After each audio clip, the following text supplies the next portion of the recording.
Musical instruments send continuous waves through the air that can be visualized as well as heard.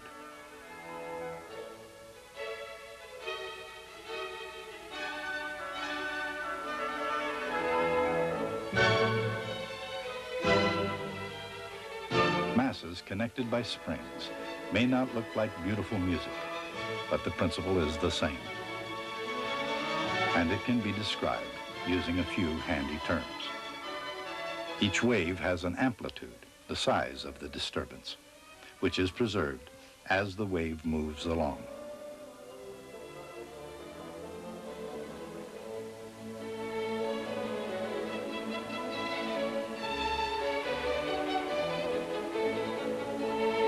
It also has a definite time for each complete cycle, called the period.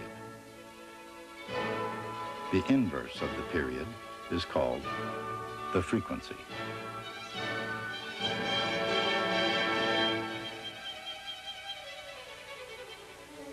The tone of music depends on its frequency.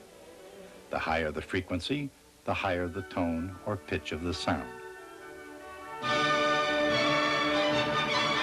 And the loudness of music depends on the amplitude.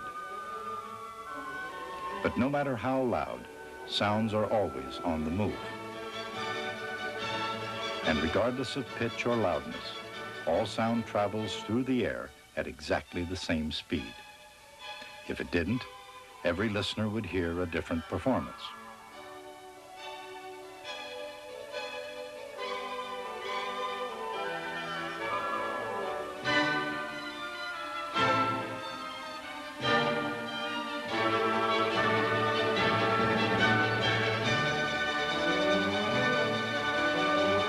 Whether it's short and sweet or loud and long, every wave has a definite distance from one compression to the next, called the wavelength.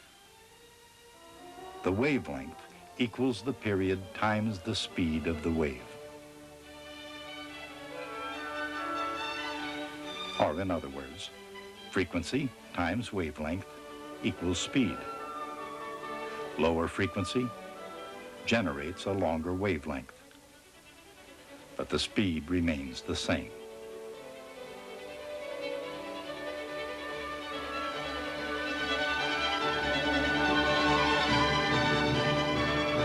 For sound waves in air, the speed is always the same, regardless of the frequency, the wavelength, or even the amplitude.